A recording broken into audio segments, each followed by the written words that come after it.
Okay, good afternoon. So today is lecture 2 of CRPC and we'll be dealing with the basic part only. Yesterday मैंने आपको बताया था कि किस तरीके से हमारा पैटर्न रहेगा CRPC को कंप्लीट करने का. तो कल हमने इनहेरेंट पार्ट्स तक किया था. Now will be dealing with the rest of the basics. Okay, so to start with जो फर्स्ट चीज हमें करनी है आज, that is hierarchy of courts. Hierarchy of courts.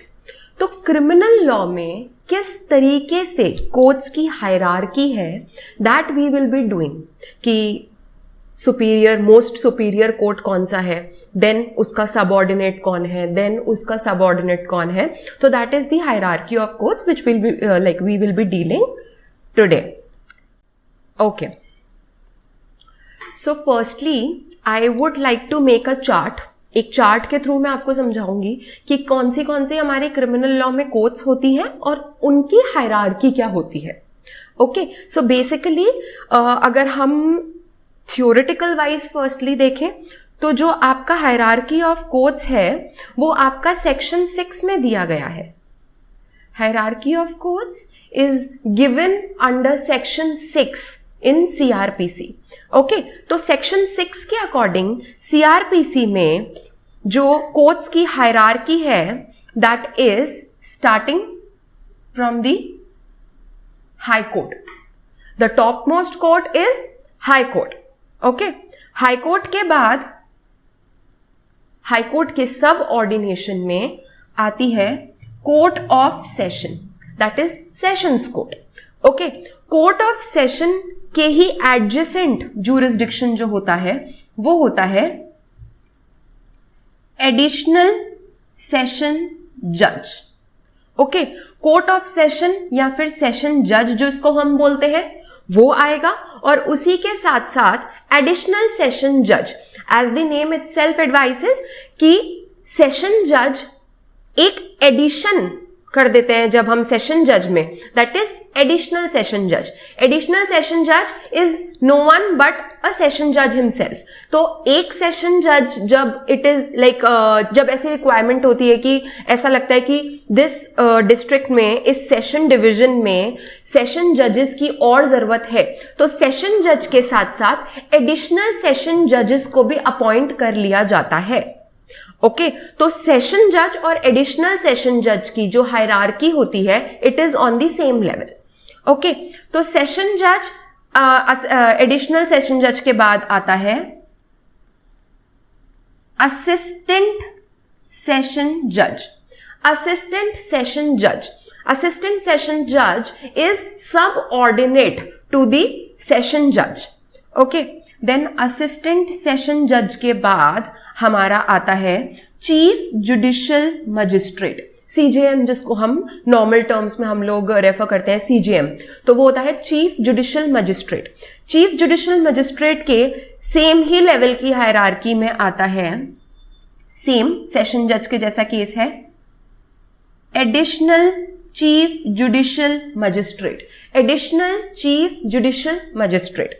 Okay, इसके बाद चीफ जुडिशियल मजिस्ट्रेट के बाद आता है judicial magistrate first class, JMFC जिसको हम बोलते हैं, judicial magistrate first class. Judicial magistrate first class या फिर मेट्रोपॉलिटन मैजिस्ट्रेट या फिर metropolitan magistrate. Okay, judicial magistrate first class और मेट्रोपॉलिटन मैजिस्ट्रेट दोनों का लेवल सेम होता है.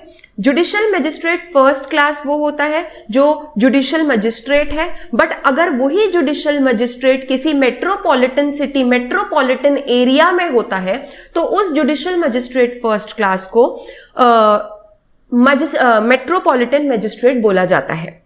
ओके, इसके बाद आता है finally judicial magistrate second class. Judicial magistrate second class. Okay, so this is the hierarchy of courts as per criminal law. Okay अब हम इसको वन बाय वन डील करेंगे कि किसको कौन अपॉइंट करता है, किसकी पावर क्या है, कौन कितनी पनिशमेंट दे सकता है, कौन कितना फाइन दे सकता है, that is the power to punish. अभी हमने देखा है hierarchy of the court as to basic structure, the power line of power of the courts, वो होती है हायरार्की ऑफ द कोर्ट्स। इसके बाद अब हम देखेंगे power to punish, power to punish. But उससे पहले let's just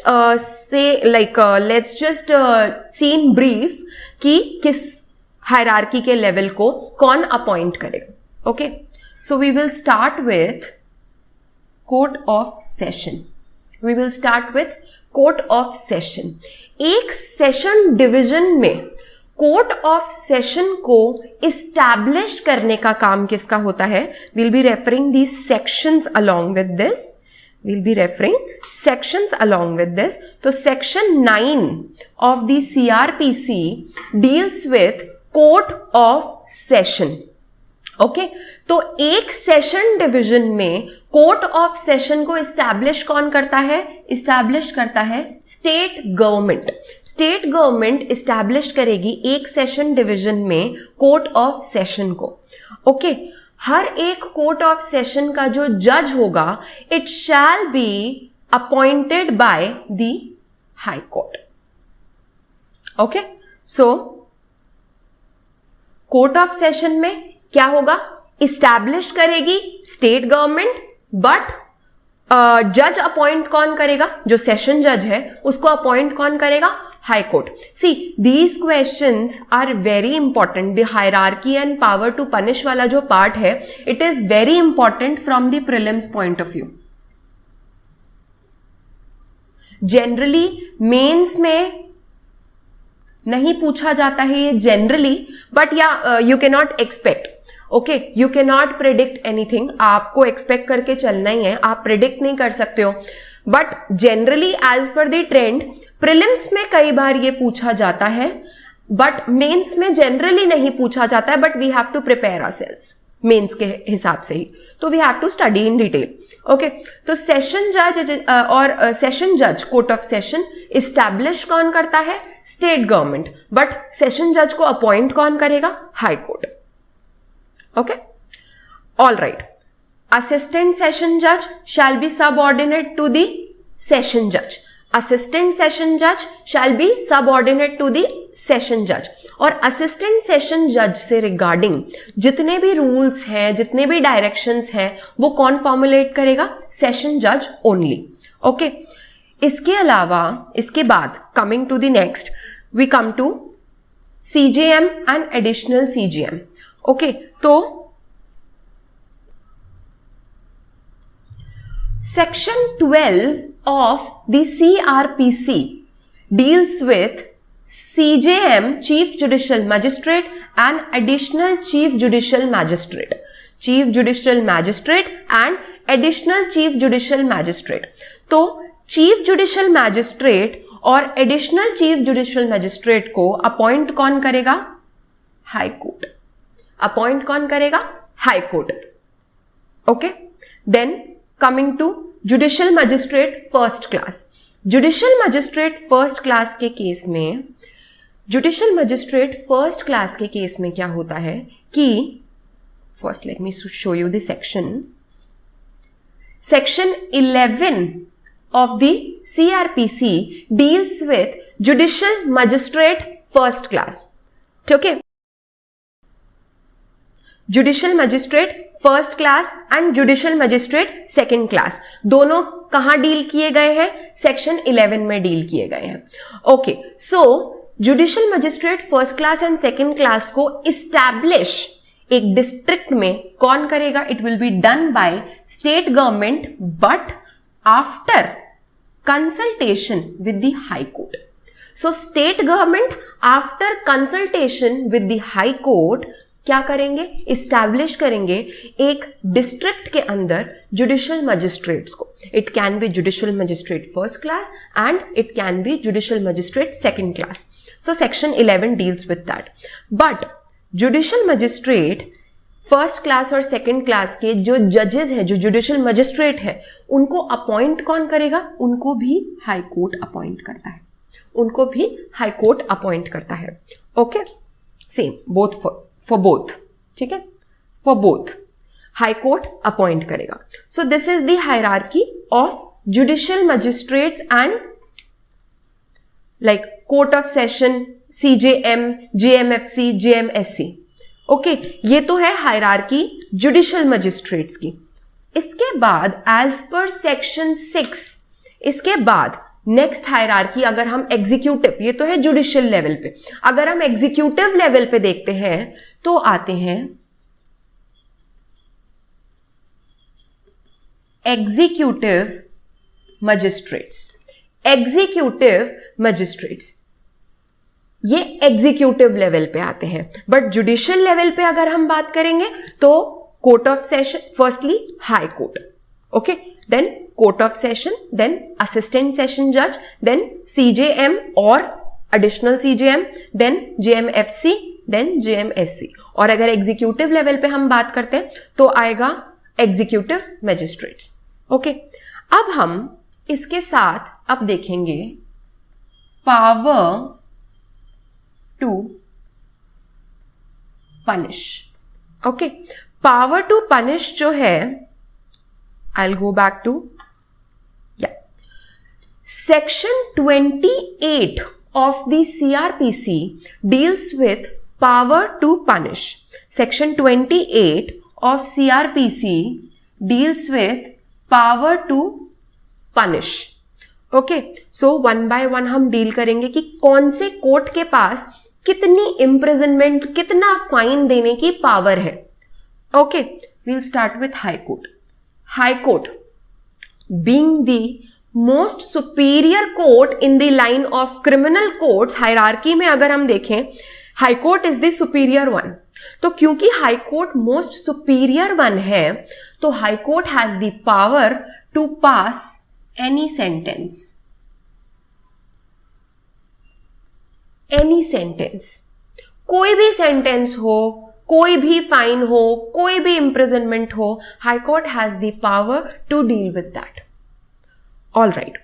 Then coming to Court of Session or Additional Session Judge.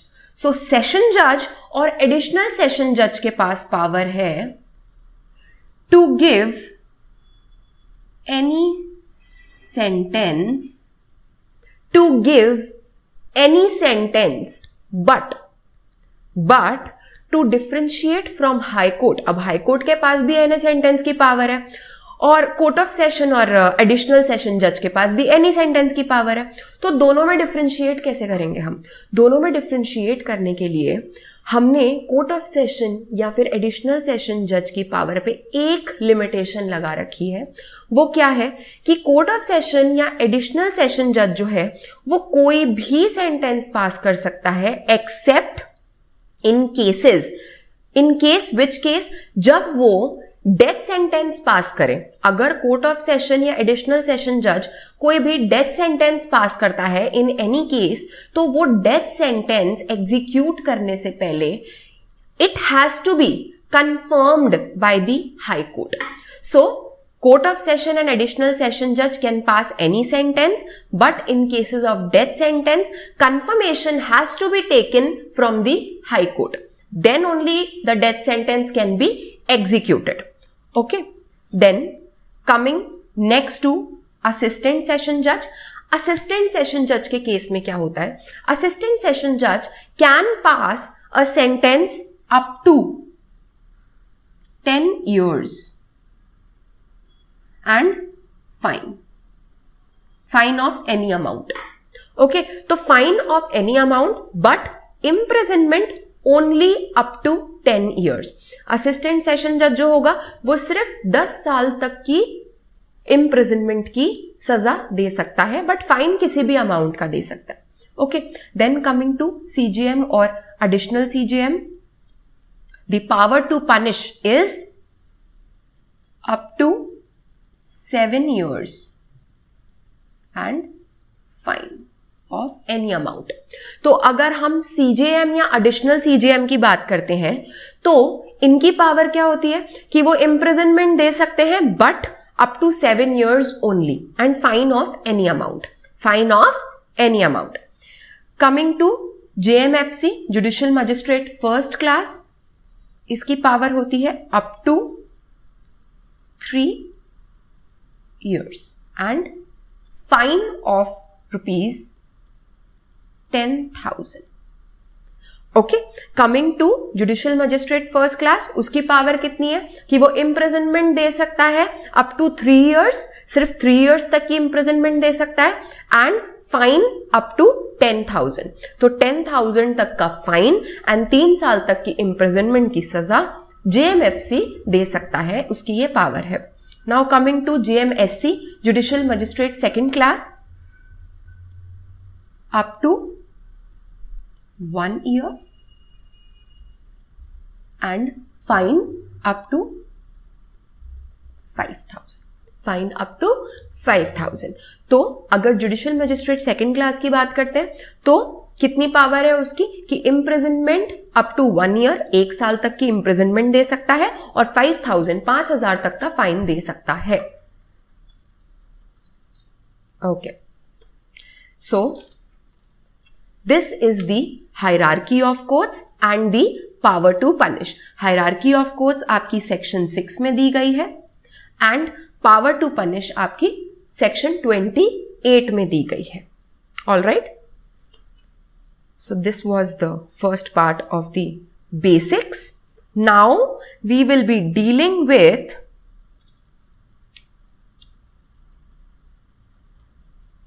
triability. We will be dealing with triability.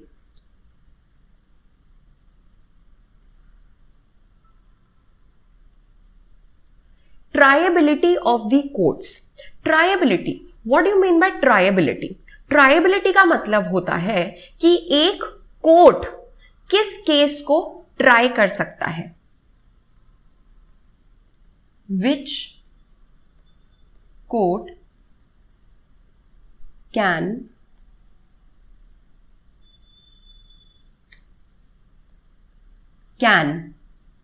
try the case.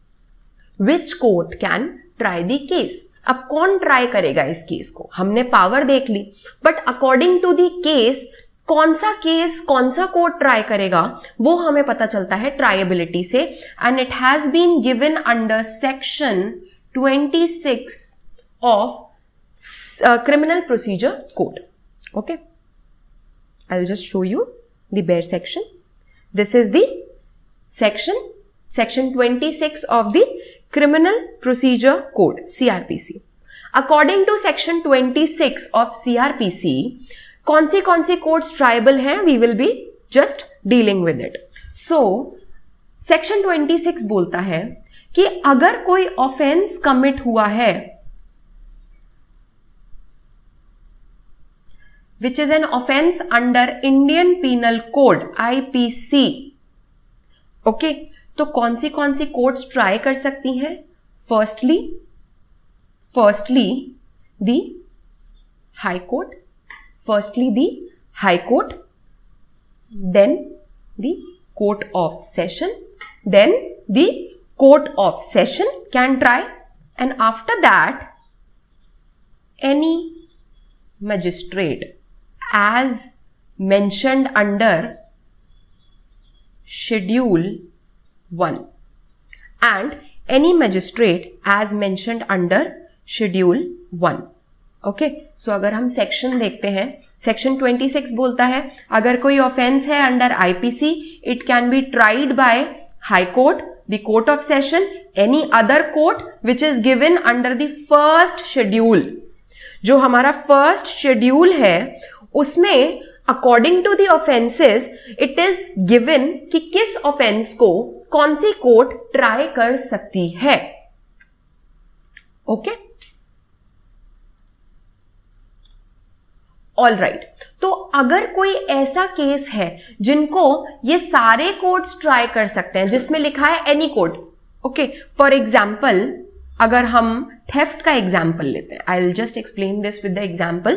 Theft का अगर हम एग्जाम्पल लेते हैं, तो अगर हम थेफ्ट के ऑफेंस को शेड्यूल 1 में देखते हैं, तो उसके आगे लिखा है can be tried by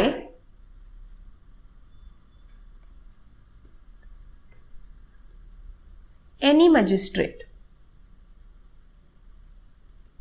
can be tried by any magistrate or court, can be tried by any magistrate or court.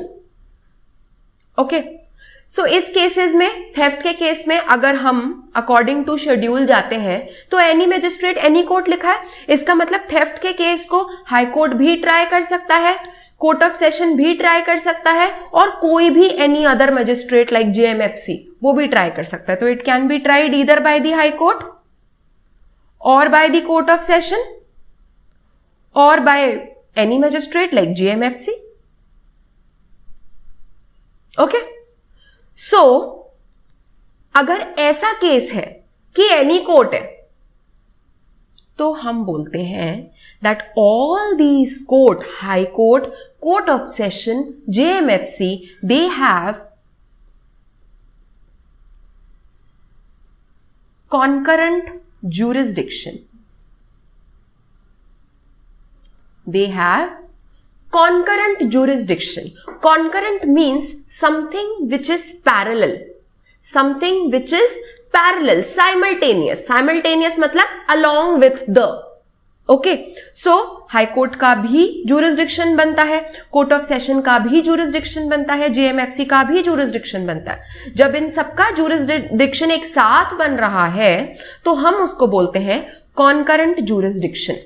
This type of jurisdiction is known as concurrent jurisdiction. Okay, but as per the legal prudence, अगर हम legal principal की बात करें, general legal principal की अगर हम बात करें, तो हमारा लॉ क्या कहता है? हमारा लॉ बोलता है कि any offence shall be tried bye the court of lowest jurisdiction. Court of lowest jurisdiction. ऐसा क्यों होता है? ऐसे क्यों बोला है लॉ में? ऐसा इसलिए बोला गया है क्योंकि सबसे पहले हम हमारा कोर्ट, हमारा जो केस है, हम उसको सबसे लोएस्ट कोर्ट में फाइल करेंगे, सबसे लोएस्ट jurisdiction वाले कोर्ट में फाइल करेंगे. Then if we are not satisfied by the decision of that lower court, we will go and appeal in the higher court. Okay, so इसीलिए हमें start हमेशा lowest jurisdiction के court से करना होता है. तो अगर थेफ्ट वाला एग्जाम्पल मैं लेती हूं, तो इसमें हाई कोर्ट का भी jurisdiction है, कोर्ट ऑफ सेशन का भी jurisdiction है, JMFC का भी jurisdiction है. But according to legal prudence सीधा आप अपने केस को लेके हाई कोर्ट में नहीं जा सकते हो. You have to file your case in the judicial magistrate first class. You have to file your case to the judicial magistrate first class, क्योंकि this is the court of lowest jurisdiction in this case. तो आपको अपना case सबसे पहले यहां file करना है. Then if you are not like satisfied by the decision of JMFC, आप यहां कोर्ट ऑफ सेशन में अपील कर सकते हो. कोर्ट ऑफ सेशन के डिसीजन से भी आप अगर सेटिस्फाइड नहीं हो, तो आप हाई कोर्ट में अपील करोगे. बट स्ट्रेट फॉरवर्ड आप हाई कोर्ट में नहीं जा सकते हो, because according to the principle of legal prudence हमें हमेशा अपना केस जो है वो कहां फाइल करना होता है? In the court of lowest jurisdiction. But अगर हम कॉन्करेंट jurisdiction की बात करें, तो yes, all these courts have concurrent jurisdiction, but practically हम हमारा केस हाई कोर्ट में डायरेक्टली नहीं फाइल कर सकते हैं. हमें स्टार्ट हमेशा JMFC से ही करना है. That is the lowest court, that is the court of lowest jurisdiction. Okay okay, so according to section 26 सबका जब jurisdiction बनता है तो हम इसको क्या बोलते हैं? They are triable concurrently. They are triable concurrently by the high court, by the sessions court, JMFC, JMSC. But हमारा जनरल रूल क्या कहता है कि हमें लोएस्ट ग्रेड के कोर्ट में ही हमेशा केस फाइल करना होता है। तो क्योंकि हमें लोएस्ट ग्रेड के कोर्ट में हमेशा केस फाइल करना है, तो दैट मीन्स सीधा जेएमएफसी या जेएमएससी पे ही हम जाएंगे, हम सीधा हाई कोर्ट पे नहीं जा सकते हैं। All right, all right. So before moving to the other topic, first we will deal with, there are a few cases कि जब डायरेक्टली आप हाई कोर्ट और कोर्ट ऑफ सेशन में भी जुरिस्डिक्शन उनका भी बन जाता है। वो कौन से केसेस होते हैं? अभी हमने क्या देखा, कॉन्करेंट जुरिस्डिक्शन है, बट हमें लोएस्ट ग्रेड वाले में केस फाइल करना है, तो हम जेएमएफसी पे ही हम जेएमएफसी पे ही केस डालेंगे, अपना केस फाइल करेंगे। देन उसके डिसीजन आने के बाद अगर हम सेटिस्फाइड नहीं है तो हम अपील करके हायर कोर्ट में जाएंगे, but before that generally we can not go. Okay, but there are 3 exceptions of that. There are 3 exceptions जिसमें आप इनिशियली ही अपना केस जो है, आपका केस जो है वो या तो हाई कोर्ट या कोर्ट ऑफ सेशन डील करेगा। वो कौन से केसेस होते हैं? फर्स्टली सपोज आपने जेएमएफसी में कोई केस फाइल किया है, जेएमएफसी में आपने कोई केस फाइल किया है, JMFC started with the trial, but start करने के बाद ही दिस जुडिशियल मजिस्ट्रेट ही realised that it is a case of public importance. It is a case of public importance. It is a case of public importance, तो ये इतना important matter है because it is related to the public at large. तो it ought to be decided, it ought to be tried by the court of session because it is the higher court. Obviously जब इतना important matter है तो lower court इसको try नहीं करेगा. It should be decided by the higher court as per the rational thought. Okay, तो ये क्या करेगा? It will commit the case to court of session. In this case, ये court of session को case commit कर देगा। commit का मतलब है to send. So पूरे सीआरपीसी में जब भी कोई भी हम ऐसी बात करेंगे कि जेएमएफसी ने अपना केस जो है वो कोर्ट ऑफ सेशन को दे दिया, तो हम दे दिया वर्ड यूज नहीं करेंगे, ना ही हम सेंड वर्ड यूज करेंगे। We will be using the word commit, committal, committed. Okay, so commit. Okay, so ये जो कमिटल होगा it will be done under section 323 of the CrPC. So this is the first exception कि जहां पे JMFC ने पूरा case try किया, उसके बाद आप अपील करके कोर्ट ऑफ सेशन के बाद पास गए, ऐसा नहीं है। जेएमएफसी ने अभी तक ट्रायल जस्ट स्टार्ट ही किया है एंड देन ही हिमसेल्फ रियलाइज्ड कि maybe it is a matter of public importance, तो it should be decided by the court of session. तो वो कमिट कर देगा कोर्ट ऑफ सेशन को डायरेक्टली आपका case. All right,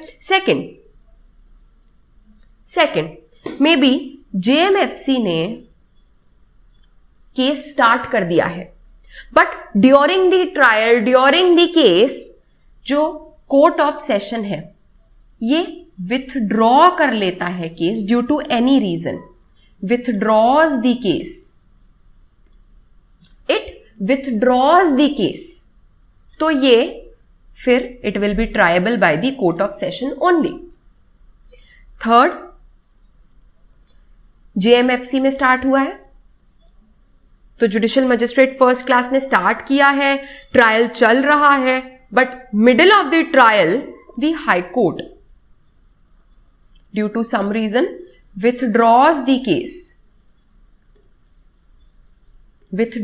the case, then it will be tried by the high court.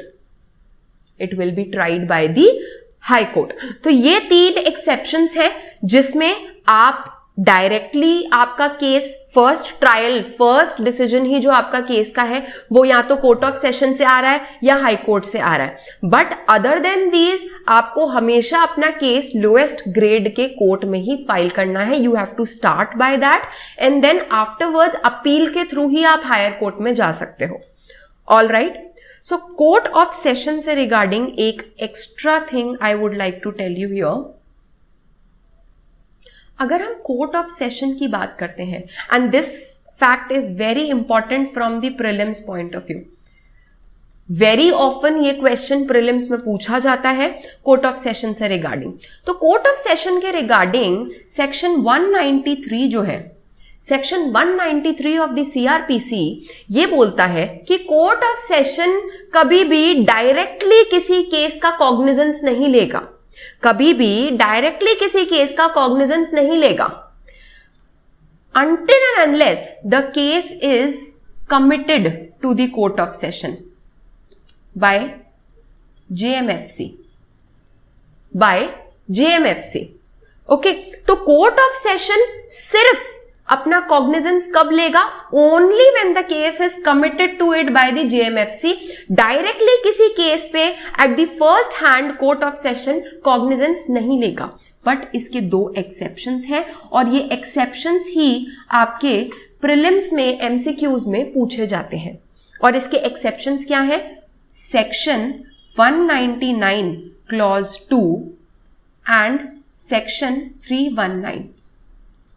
Section 199 clause 2 और section 319 ही ऐसे exceptional cases है जिसमें the court of session can take direct cognizance without committal, without committal. इससे पहले तक even ये जो हमने एक्सेप्शंस देखे, इवन ये जो हमने एक्सेप्शंस देखे, इसमें भी डायरेक्टली केस, फर्स्टली केस जो है, जो पर्सन केस फाइल कर रहा है वो डायरेक्टली कोर्ट ऑफ सेशन में नहीं फाइल कर रहा है, उसने तो जेएमएफसी में ही किया है। But due to the circumstances JMFC इस केस में कमिट कर रहा है कोर्ट ऑफ सेशन को, तो डायरेक्ट कॉग्निजेंस तो हुआ नहीं कोर्ट ऑफ सेशन का, कमिटल के बाद ही हुआ। सेकंड केस में भी अगर हम देखेंगे तो स्टार्टिंग तो जेएमएफसी ने ही करी है, बट वो due to some circumstances withdraw कर लिया है कोर्ट ऑफ सेशन में, तो that is after the committal, that is also after sending the case. Same in the third situation also, directly नहीं हुआ है। बट इन दो केसेस में जेएमएफसी होता ही नहीं है। डायरेक्टली कोर्ट ऑफ सेशन के पास आपका केस जाता है, but only in these two cases. Otherwise court of session अपनी कॉग्निजेंस हमेशा आफ्टर कमिटल ही लेगा, no direct cognizance. Okay, so this is something very important from the prelims point of view. Kindly keep this in mind. Okay,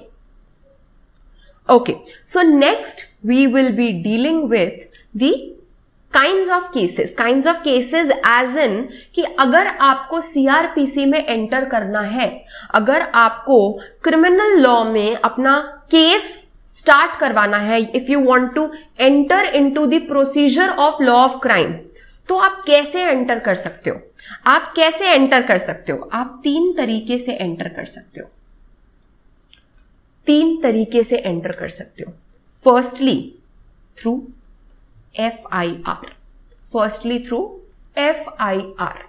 FIR, first information report. इसको explanatory तरीके से हम future classes में करेंगे, but just for now you have to understand कि first information report जो FIR हम police में जाके लॉन्च करते हैं पुलिस स्टेशन में, एक उस तरीके से, that is the first step to enter into the law of crime, first way. Second तरीका क्या हो सकता है इसका सेकेंड तरीका हो सकता है थ्रू कंप्लेंट।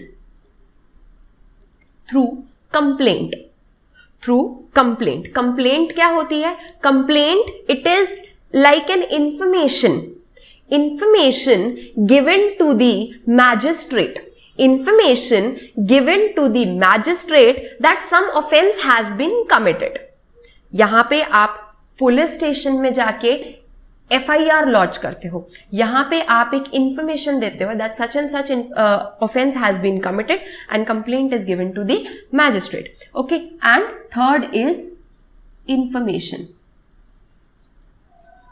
सो बेसिकली जो इन दो में नहीं आएगा वो इसमें फॉल हो जाएगा, काइंड ऑफ रेजिड्यूरी क्लॉज है ये। Okay, so any other form of information जिससे ये पता लग रहा है, any other source of information other than the police officer, अगर ये पता लग रहा है कि that some offence has been committed, तो फिर वो इंफॉर्मेशन क्लॉज में आएगा. ऑलराइट, तो ये 3 तरीके हैं लॉ ऑफ क्राइम के प्रोसीजर में एंटर करने के. Okay, so this is very important. मैंने आपको ये पहले इसलिए समझाया बिकॉज अब हम स्टार्ट करने वाले हैं इन्वेस्टिगेशन, इंक्वायरी एंड ट्रायल, कि ये होता क्या है, what are the stages, when does this stage start, when does this stage end. तो उसमें आपको ये 3 चीजें पता होनी बहुत जरूरी है.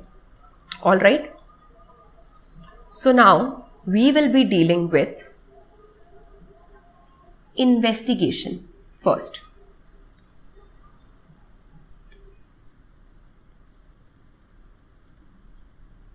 Investigation. Okay. So, सबसे पहले हम देखेंगे investigation. So, section 2 clause H of CRPC deals with the definition of the word investigation. We'll read it.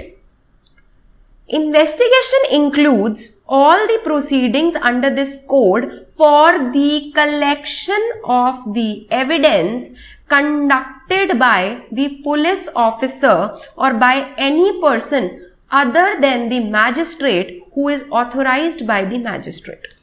So, अगर हम इन्वेस्टिगेशन की बात करते हैं, तो investigation is a proceeding which is conducted by either the police officer or any other person authorised by the magistrate. Authorised by the magistrate, but ये जो person है, अदर पर्सन है, वो खुद मैजिस्ट्रेट नहीं होना चाहिए, other than the magistrate. Okay, और ये प्रोसीडिंग में ये पुलिस ऑफिसर या any other officer, any other person authorised by the magistrate, ये करता क्या है, collection of evidences, collection of evidences. Okay, so collection of evidences, ये होती है investigation stage. Okay, next stage जो हमें करनी है वो है inquiry stage. If we go to the section 2 clause G of CRPC deals with the definition of inquiry. So, inquiry means every inquiry other than the trial conducted by the magistrate or the court. So, inquiry is any inquiry, okay, which is not a trial, which is other than the trial. ऐसी inquiry जो trial नहीं है, तो that means एक inquiry और एक trial में there is a different line, there is a line of difference, there is a difference. तो any inquiry which is not a trial conducted by the magistrate or court, conducted by the magistrate or court. तो ये तो होगी आपकी inquiry. Then अगर हम देखते हैं ट्रायल क्या होता है, trial is any proceeding which commences after the charge framing.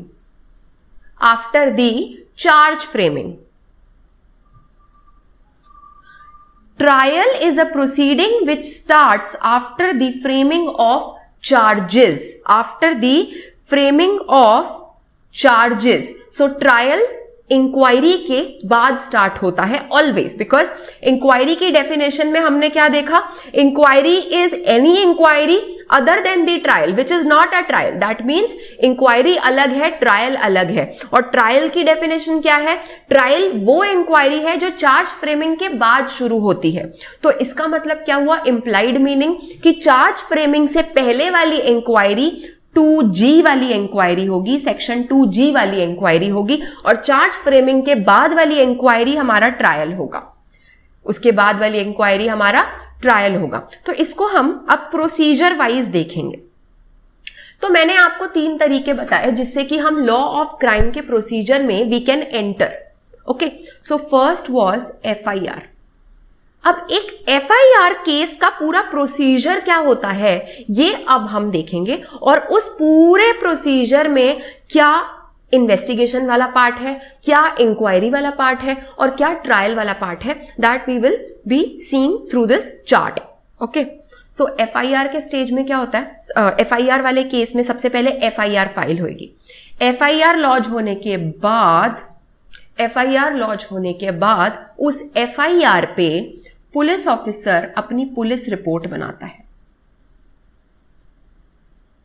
Police officer अपनी पुलिस रिपोर्ट बनाता है।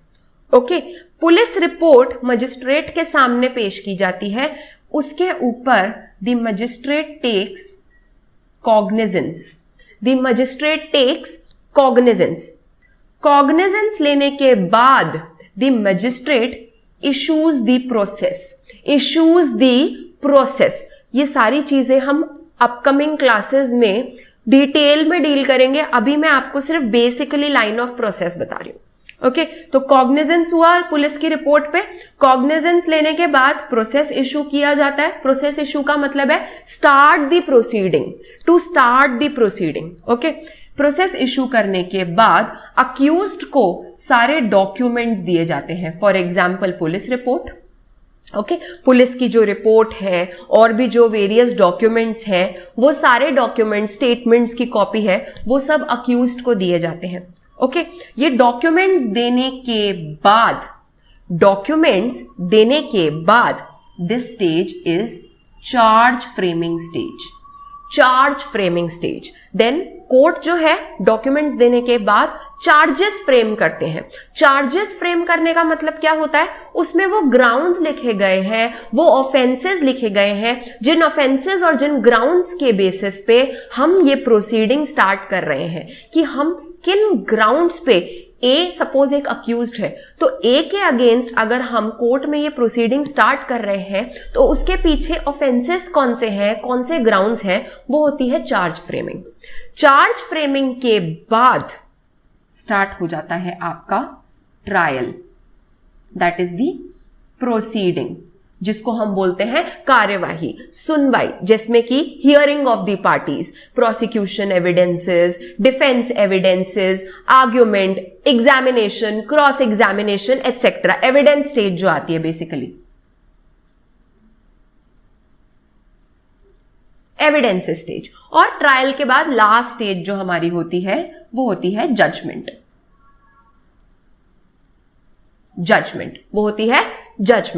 सो अगर हम FIR वाले स्टेज की बात करते हैं तो FIR वाले में FIR फाइल होने के बाद पुलिस रिपोर्ट फाइल होने तक ये जो स्टेज है पूरी, दिस इज इन्वेस्टिगेशन। बिकॉज आपने जो FIR की, उस FIR के बेसिस पे पुलिस ने अपनी पूरी इन्वेस्टिगेशन की, that is collection of evidences, अपने एविडेंसेस कलेक्ट किए एंड उन एविडेंस को कलेक्ट करके उस पे एक पुलिस रिपोर्ट तैयार की जो कि मजिस्ट्रेट के सामने जाएगी। ओके, तो इसीलिए जहां तक कलेक्शन ऑफ एविडेंसेस चल रहा था उसको हमने बोला इन्वेस्टिगेशन स्टेज। ओके, कॉग्निजेंस, जब कोर्ट के पास, अब पुलिस का काम यहां खत्म हो चुका है, कॉग्निजेंस से क्या स्टार्ट हो चुका है, कोर्ट का काम शुरू हो चुका है। कॉग्निजेंस से कोर्ट का काम शुरू हो चुका है। अब तो कॉग्निजेंस वाले केस से लेके चार्ज फ्रेमिंग वाले केस तक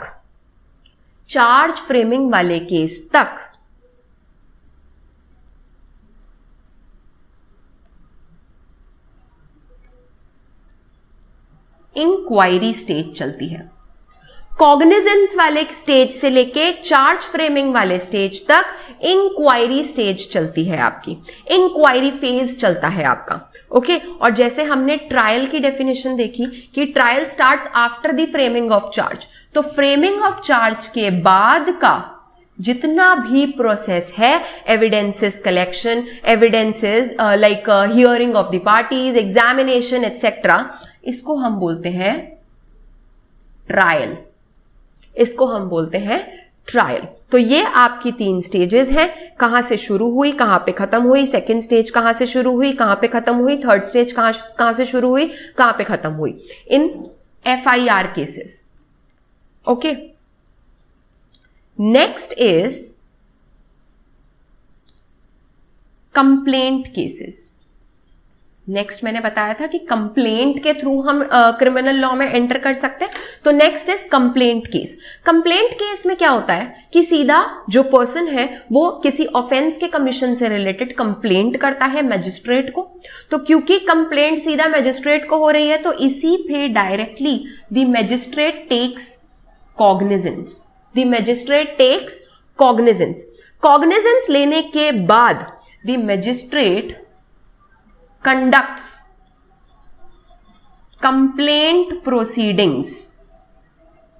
कंप्लेंट प्रोसीडिंग्स, कंप्लेंट प्रोसीडिंग्स क्या होती है मैं आपको ब्रीफ में बता देती हूं। इसमें बेसिकली जो कंप्लेनेंट है, complainant is the person who is making the complaint, उसको एग्जामिन किया जाता है, उसके विटनेसेस को एग्जामिन किया जाता है। अगर मजिस्ट्रेट को लगता है कि इन्वेस्टिगेशन करवाने की जरूरत है एग्जामिनेशन के अलावा, तो वो इन्वेस्टिगेशन भी करवाता है एटसेट्रा। तो this is the complaint proceeding. Basically complaint के ऊपर जितनी भी छानबीन, हियरिंग जो भी होती है वो सब कंप्लेंट प्रोसीडिंग में आएगी। कंप्लेंट प्रोसीडिंग के बाद जो मैजिस्ट्रेट होता है वो इशू ऑफ प्रोसेस करता है, वो करता है issue of process. Issue of process के बाद डॉक्यूमेंट्स दिए जाते हैं अक्यूज्ड को। डॉक्यूमेंट्स देने के बाद चार्जेस फ्रेम होते हैं। चार्जेस फ्रेम होने के बाद प्रोसीडिंग स्टार्ट हो जाती है and then judgment, and then judgement.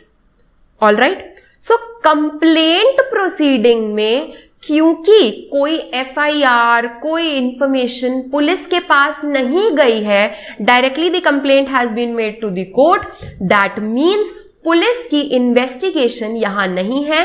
तो यहां पे इन्वेस्टिगेशन वाली जो स्टेज होगी वो नहीं होगी, इन्वेस्टिगेशन वाली जो स्टेज होगी वो नहीं होगी।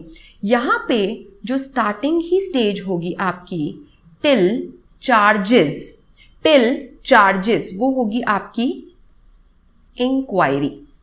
इंक्वायरी बिकॉज ये सब कुछ कोर्ट के थ्रू हो रहा है, तो क्योंकि कोर्ट के थ्रू हो रहा है तो ये 2G की इंक्वायरी में आएगा, section 2G।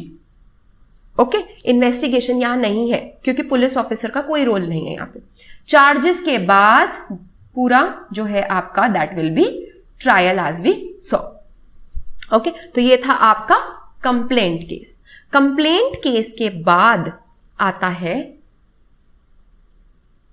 Information cases. Third case जो मैंने आपको बताया था दैट वाज इंफॉर्मेशन केस। तो इंफॉर्मेशन, अगर एनी अदर इंफॉर्मेशन के थ्रू आपने प्रोसीजर में एंटर किया है तो सेम वो इंफॉर्मेशन भी जो होती है it is always given to the magistrate. तो उस इंफॉर्मेशन पे the magistrate will take cognizance. Okay, then after cognizance the magistrate will issue the process, then issue of process के बाद the documents will be given to the accused, then documents देने के बाद charges will be framed, charge framing होने के बाद the proceeding will start, proceeding start होने के बाद last होता है judgment, लास्ट होता है जजमेंट। तो यहां पे भी पुलिस ऑफिसर का कोई रोल नहीं है, तो इन्वेस्टिगेशन वाली स्टेज यहां नहीं होगी। जब से ये प्रोसीडिंग शुरू हुई है चार्ज फ्रेमिंग तक ये आपकी इंक्वायरी होगी under section 2 clause G, and charge framing से this will be your trial stage, this will be your trial stage. तो जो हमने आज पढ़ा है इन्वेस्टिगेशन, इंक्वायरी और ट्रायल, उसका मीनिंग हमने पढ़ा है। तीनों डिफरेंट केसेस, जिन केसेस के थ्रू हम क्रिमिनल लॉ में एंटर करते हैं, जो फर्स्ट स्टेप होता है हमारा एक केस को फाइल करने का, उन केसेस के पूरे प्रोसीजर में कौन सी इन्वेस्टिगेशन होती है, कौन सी इंक्वायरी होती है, कौन सी ट्रायल होती है, that we have seen. So this was investigation, inquiry and trial. So after this, coming to the next topic, that is cognizable and non-cognizable offenses. Cognizable and non-cognizable offenses. Cognizable and non cognizable offences की जो definition CrPC में दे रखी है, that is cognizable and non cognizable cases की जो definition है वो है section 2 clause C of the CrPC deals with the definition of cognizable offence. Section 2 clause C के अकॉर्डिंग कॉग्निजेबल ऑफेंसेस की डेफिनेशन क्या है? ये डेफिनेशन है सेक्शन 2 क्लॉज सी के अकॉर्डिंग कॉग्निजेबल ऑफेंस की डेफिनेशन है any offence in which the police officer can arrest but without a warrant. Without a warrant. ऐसे केसेस जिन केसेस में police officer without any arrest warrant सीधा person को arrest कर सकता है, वो होते हैं cognizable cases. Okay.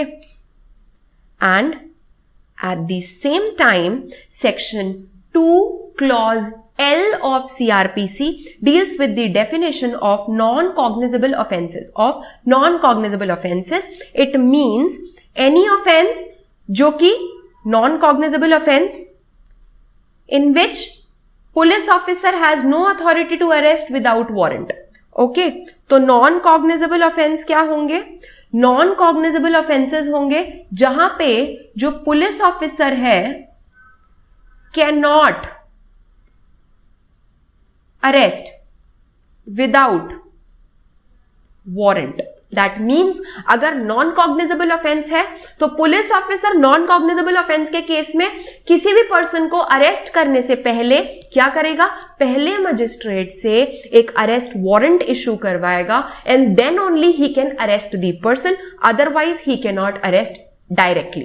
But cognizable cases में पुलिस ऑफिसर के पास पूरी अथॉरिटी होती है कि वो बिना अरेस्ट वारंट के किसी पर्सन को अरेस्ट कर सकता है. That is the definition of cognizable offences and non cognizable offences. Okay, this is as per the CrPC. As per the CRPC, section 2C and section 2L of CRPC. Section 2C and section 2L of CRPC. Okay, so basically this I am telling something extra कि आप अगर prelims point of view से देखेंगे तो prelims point of view से आपके जो ये section 2 है, section 2 of CRPC which is a definition clause, it is very important from the prelims point of view. क्योंकि कई बार डायरेक्ट क्वेश्चंस आते हैं सेक्शंस पे, सेक्शंस एज इन सेक्शन 2 के क्लॉजेस पे कि किस क्लॉज के अंदर इंक्वायरी की डेफिनेशन दी गई है, किस क्लॉज के अंदर इन्वेस्टिगेशन की डेफिनेशन दी गई है, कॉग्निजेबल ऑफेंस की डेफिनेशन कहाँ है, नॉन कॉग्निजेबल ऑफेंस की कहाँ है, आगे हम पढ़ेंगे वारंट्स केसेस की कहाँ है, non warrant case like summons case जो होते हैं उनकी कहाँ पे डेफिनेशन दी गई है, एटसेट्रा. तो this section 2 definition clause is very important from prelims point of view. You have to remember all the clauses of section 2 by heart. Okay, so cognizable offense section 2C, non cognizable offense section 2 clause L. Okay तो according to CrPC ये इनके definition है और इनमें जो difference है कि cognizable में बिना वारंट के अरेस्ट कर सकता है बट नॉन कॉग्निजेबल में बिना वारंट के अरेस्ट नहीं कर सकता है। एक और इनका एक फीचर होता है, जनरली जो कॉग्निजेबल ऑफेंसेस होते हैं they are more grave in nature, they are more grave in nature, whereas the non cognizable offences they are less grave in nature. And because of this reason cognizable offence में police officer को arrest warrant issue करवाने की formality पूरी करने की वो technical पूरा formality पूरी करने की जरूरत नहीं है। Straight forward he can go and arrest the person. Why? Because the offence is so grave that immediate arrest is required. The police officer can not take that chance कि वो पहले warrant issue करवाएगा and then he will go and arrest. He can straightforward go and arrest the person because it is a grave offense generally. Whereas non-cognizable offenses they are less grave, इसीलिए इनमें arrest is not that immediate. First the police officer has to obtain the arrest warrant and then only he can arrest the person. All right. So this is the meaning of cognizable and non-cognizable offenses. तो अब अगर हम cognizable और non cognizable offences का procedure देखते हैं कि अगर कोई नॉन कॉग्निजेबल या कॉग्निजेबल केस से रिलेटेड इंफॉर्मेशन पुलिस ऑफिसर के पास आई है तो उसको आगे क्या करना है, how he had to proceed. तो फर्स्टली हम देखेंगे procedure of non cognizable offence, section 155 of CRPC. Section 155 of CRPC deals with the power of the police officer or the procedure as to the non-cognizable offenses. All right, हम इसको section के through करेंगे. We will be reading the bare section and then we will be understanding simultaneously. All right. Section 155 deals with the information as to non-cognizable cases and investigation of such cases. कि police officer की क्या power है इन cases की investigation से related. तो जब भी कोई information is given to a police officer, जब भी officer in charge of the police station कौन होता है? एसएचओ, दी एसएचओ। ओके, तो उसके पास जब भी कोई ऐसी इंफॉर्मेशन आती है that and a non-cognizable offense has been committed, so what he will do, he will make an entry, of that offense, of the substance of the information. ये एक एंट्री करेगा पुलिस ऑफिसर का। पहला काम क्या है, जैसे ही उसको इंफॉर्मेशन मिली कि एक नॉन कॉग्निजेबल ऑफेंस कमिट हुआ है तो वो उस इंफॉर्मेशन को अपनी एंट्री में उसकी एक एंट्री करेगा और जहां वो एंट्री करेगा उस इंफॉर्मेशन की उसको हम अपने प्रैक्टिकल टर्म्स में बोलते हैं NCR, non cognizable report diary. NCR diary बोलते हैं उसको हम, नॉन कॉग्निजेबल रिपोर्ट डायरी। उसमें वो जो भी इंफॉर्मेशन रिसीव हुई है, ऑब्टेन हुई है, उसको क्या करेगा, उसको रिकॉर्ड करेगा। All right, okay, and then record करने के बाद he will refer the informant to the magistrate. वो जो इंफॉर्मेंट है जिसने आके इंफॉर्मेशन दी है उसको मैजिस्ट्रेट के पास ले जाया जाएगा। ऑल राइट, मजिस्ट्रेट के पास यहां क्यों ले जा रहे हैं? What is the reason? Because information मिलते ही, क्योंकि ये नॉन कॉग्निजेबल केस है तो इंफॉर्मेशन मिलते ही पुलिस ऑफिसर स्ट्रेट फॉरवर्ड अपने से ही अपनी मर्जी से इन्वेस्टिगेशन स्टार्ट नहीं कर सकता है। क्योंकि ये नॉन कॉग्निजेबल केस है तो इन्वेस्टिगेशन करनी है या अरेस्ट करना है तो सारी चीजों के लिए मजिस्ट्रेट का ऑर्डर लेना या वारंट लेना बहुत जरूरी है। तो इंफॉर्मेशन मिली, इंफॉर्मेशन रिकॉर्ड करी, एंट्री करी अपनी NCR डायरी में and then taking the informant to the magistrate. Then यहां क्लॉज 2 में क्या लिखा है? क्लॉज 2 में लिखा है no police officer shall investigate any non cognizable case without the order of the magistrate.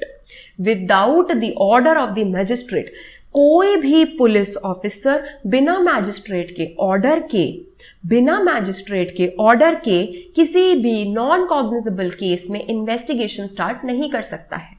Alright, okay, then clause 3 क्या बोलता है? क्लॉज 3 बोलता है कि पुलिस ऑफिसर जब ऑर्डर रिसीव कर लेता है मैजिस्ट्रेट का, after receiving the order police officer can now start the investigation, and investigation start करने के बाद he will have the same powers, he will have the same powers of investigation जो कि एक पुलिस ऑफिसर के पास होती है इन कॉग्निजेबल केसेस। ऑलराइट, एक बार मैजिस्ट्रेट का ऑर्डर ऑफ इन्वेस्टिगेशन मिलने के बाद पुलिस ऑफिसर के पास सारी वो वाली पावर्स आ जाएंगी, ऑल सच पावर्स जो कि एक पुलिस ऑफिसर के पास होती है। कौन से पुलिस ऑफिसर के पास? वो पुलिस ऑफिसर जो कॉग्निजेबल केस में डील कर रहा। तो एक बार मैजिस्ट्रेट का ऑर्डर मिलने के बाद पुलिस ऑफिसर जो कि नॉन कॉग्निजेबल केस में डील कर रहा है उसके पास सारी कॉग्निजेबल केसेस वाली पावर आ जाएंगी, except the power to arrest without warrant. सारी वो पावर्स आ जाएंगी जो एक कॉग्निजेबल केस हैंडल करने वाले पुलिस ऑफिसर के पास होती है, बट सिर्फ एक पावर ऐसी है जो ऑर्डर मिलने के बाद भी पुलिस ऑफिसर जो नॉन कॉग्निजेबल केस में डील कर रहा है उसके पास नहीं आएगी। वो कौन सी पावर है? Except power to arrest without warrant. बिना वारंट के अरेस्ट करने वाली पावर तो भी नहीं मिलेगी उसको। For that he has to obtain an arrest warrant separately. For that he has to obtain a warrant, an arrest warrant separately. Okay? Next clause क्या बोलता है? सेक्शन 155 का नेक्स्ट क्लॉज बोलता है कि अगर कोई ऐसा केस है, फॉर एग्जाम्पल कोई एक केस है जिसमें 4 ऑफेंसेस कमिट हुए। एक पर्सन है ए जो कि है अक्यूज्ड,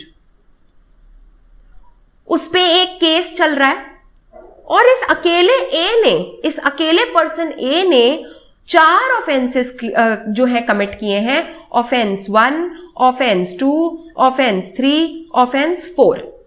4 ऑफेंसेस इसने कमिट किए हैं एक केस में। इस पूरे केस में हमारा जो ट्रायल होगा ये इन चारों ऑफेंसेस का एक कंबाइंड ट्रायल होगा। Okay, but what happens is in 4 offences में से ऑफेंस 1 जो है वो तो नॉन कॉग्निजेबल है, ऑफेंस 2 जो है वो भी नॉन कॉग्निजेबल है, but offence 3 is cognizable. Offense 4 again it's non-cognizable. Only offense 3 is cognizable. Rest all the 3 other offenses are non-cognizable. So this case will be impliedly deemed to be a cognizable case as a whole. अगर किसी case में more than 1 offences है, उनमें से कोई एक single offence भी अगर कॉग्निजेबल ऑफेंस है तो वो पूरा केस कैसे डील किया जाएगा? कॉग्निजेबल ऑफेंस के जैसे कि डील किया जाएगा। मतलब सेक्शन 155 जो नॉन कॉग्निजेबल केसेस वाला है वो अप्लाई नहीं करेगा, इस पे अब कॉग्निजेबल केसेस वाला सेक्शन अप्लाई करेगा, विच इज सेक्शन 156। ओके, ये बोलता है क्लॉज आपका 4। क्लॉज 4 में यही चीज बोली गई है कि अगर 2 और मोर ऑफेंसेस हैं एंड एटलीस्ट 1 इज कॉग्निजेबल तो वो पूरा case it shall be deemed to be a cognizable case. It shall be deemed to be a cognizable case. वो पूरा केस अपने आप में कॉग्निजेबल केस बन जाएगा। Okay, then coming to procedure of cognizable case or offense, section 156 CRPC. Section 156 CRPC deals with the procedure as to the cognizable case or offenses or the power of the police officer in cognizable cases and offenses. Okay, इसको भी हम read करेंगे।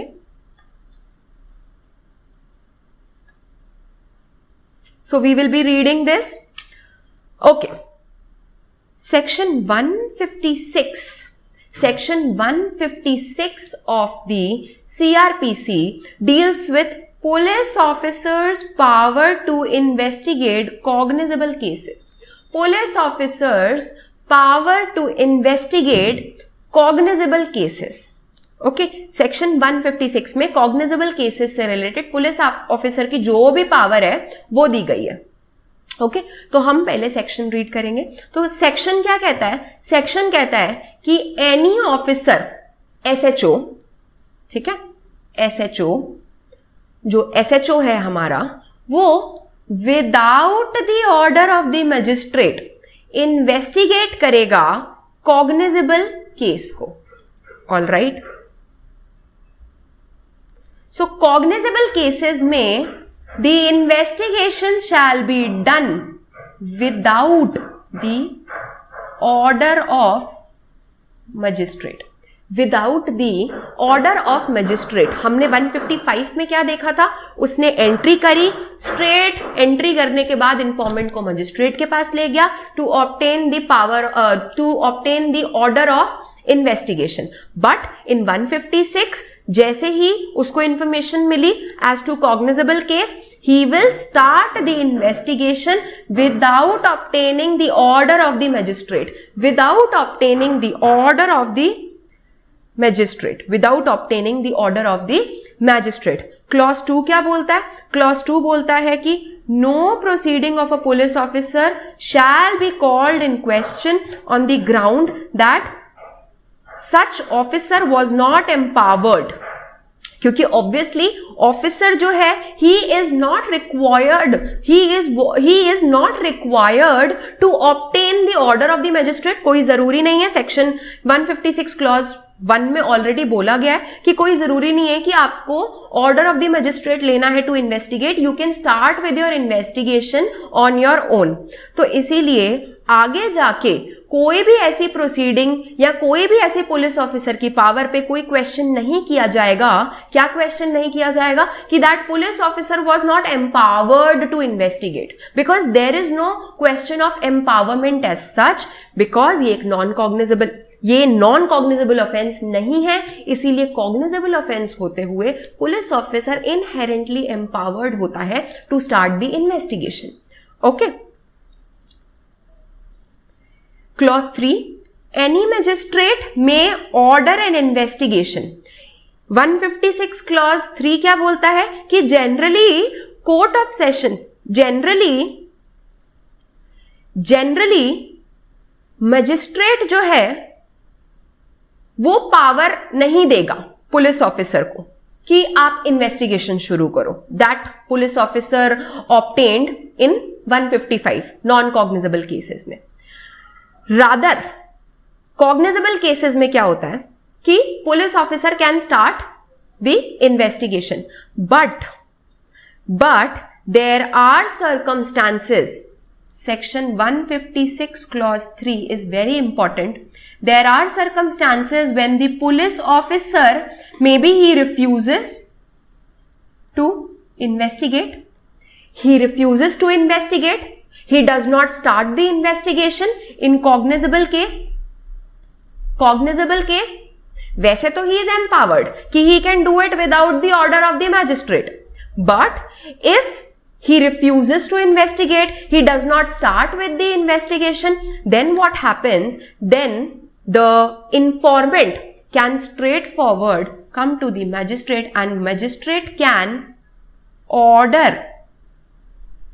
the police officer to start the investigation. Under 156 clause 3. तो 156 clause 3 में magistrate के पास power है कि अगर पुलिस ऑफिसर कॉग्निजेबल केस में खुद से इन्वेस्टिगेशन नहीं स्टार्ट कर रहा है या फिर if he refuses to start the investigation, then magistrate can order such investigation to the police officer under 156 clause 3. Under 156 clause 3. All right. Okay. So now we will be dealing with the difference between clause 1 of section 155 and clause 1 of section 156. Section 155 clause 1 versus section 156 clause 1. So when we read the bare section 155 clause 1 states that when any information is given to the officer in charge of the police station that commission of such offense within the limits of such station. That means एक police officer under section 155 clause 1 can start the proceedings of section 155 only when the offense is committed within the limits of police station. Within the limits of police station. तो 155 की जो proceeding है non cognizable offences से related, वो एक police officer सिर्फ तभी start कर सकता है जब वो ऑफेंस जो नॉन कॉग्निजेबल ऑफेंस है वो उसके पुलिस स्टेशन के टेरिटोरियल ज्यूरिसडिक्शन के विद इन कमिट हुआ है. Only that. उसके अलावा if the offense is not committed within the limits of his police station, then he cannot go into section 155. Okay? Whereas अगर हम section 156 clause 1 की बात करें, 156 clause 1 की बात करें, तो it states that any officer, that is your SHO, may investigate any cognizable case which the court having jurisdiction over the local area within the limits of such station would have power to inquire into or try. In easy terms हम इसको समझेंगे. इसका मतलब है 156 clause 1 क्या बोलता है कि कॉग्निजेबल केसेस के केस सिचुएशन में पुलिस ऑफिसर उन ऑफेंसेस से रिलेटेड, उन कॉग्निजेबल ऑफेंसेस से रिलेटेड इन्वेस्टिगेशन को स्टार्ट कर सकता है. कौन से offences? Which need not be, not necessarily need not be committed with in the limits of police station. With in the limits of police station. 155 के जैसे यहां जरूरी नहीं है कि आपने जो ऑफेंस के लिए, जिसके लिए आप इन्वेस्टिगेशन कर रहे हो, वो ऑफेंस आपके पुलिस स्टेशन के लिमिट में ही कमिट हुआ है. ऐसा जरूरी नहीं है. तो फिर कैसे पता लगेगा कि आप कौन से ऑफेंस के लिए इन्वेस्टिगेशन स्टार्ट कर सकते हो? 156 क्लॉज 1 बोलता है ऐसे ऑफेंसेस जिनमें, जिस एरिया में वो कमिट हुए हैं वहां के जेएम के पास पावर है टू ट्राई देम. तो वहां का पुलिस ऑफिसर भी उस पे इन्वेस्टिगेट कर सकता है. इसको एक एग्जाम्पल से समझेंगे. It will be easier to understand in the form of example. For example, A is an accused. He has committed the offence of kidnapping. Kidnap किसको किया है? बी को, सपोज. ठीक है. ए ने बी को करनाल से किडनैप किया है. कहां से किडनैप किया है? करनाल से किडनैप किया है. ए ने बी को करनाल से किडनैप किया है और वहां से वो बी को छुपता छुपाता और छुपाने के लिए दिल्ली ले आया. To be specific, Rajouri Garden area of Delhi. वो इसको यहां पे हाइड करने के लिए लेकर आया है. ठीक है. तो जब हम आगे अपकमिंग क्लासेस में territorial jurisdiction of criminal courts पढ़ेंगे तो उसमें एक रूल है कि अगर कोई कंटिन्यूइंग ऑफेंस है तो जिन एरियाज में वो ऑफेंस कंटिन्यू हो रहा है उन सारे एरियाज के जुडिशियल मजिस्ट्रेट के पास उस केस को, उस ऑफेंस को ट्राई करने की पावर है. तो kidnapping is a continuing offence, start Karnal से हुआ, देन रजौरी, रजौरी दिल्ली, यहां पे भी उसने उसको छुपाया है, that means the offence is still continuing. तो दैट मीन्स करनाल के जेएम के का भी जुरिस्डिक्शन बनता है इधर, और दिल्ली रजौरी के जेएम का भी जुरिस्डिक्शन बनता है। और क्योंकि इन दोनों जेएम्स के पास पावर है ट्राई करने की इस केस को, दैट मीन्स इन दोनों एरियाज के पुलिस ऑफिसर्स, इन दोनों एरिया के पुलिस ऑफिसर के पास भी पावर है इन्वेस्टिगेट करने की, इन्वेस्टिगेट करने की। तो भले ही ये जो ऑफेंस है किडनैपिंग का, जो ए ने ऑफेंस किया है, वो किया कहां पे है? करनाल में। किया कहां पे? करनाल में। अगर सेक्शन 155 होता तो वहां पे सिर्फ करनाल के पुलिस ऑफिसर की ही पावर होती। क्यों? क्योंकि उसके स्टेशन लिमिट्स में कमिट हुआ है। बट क्योंकि ये सेक्शन 156 है, ये कॉग्निजेबल ऑफेंस है, यहां पे Karnal as well as Delhi Rajouri, both the police officers have the power to investigate, power to investigate। भले ही ये जो ऑफेंस ऑफ किडनैपिंग है ये दिल्ली रजौरी गार्डन में कमिट नहीं हुआ है, but still the police officer of Delhi Rajouri Garden has the power to investigate into the offense of kidnapping committed by A. So that is the difference between section 155 clause 1 and section 156 clause 1. So that is it for today's class. Rest we will be dealing in the future classes.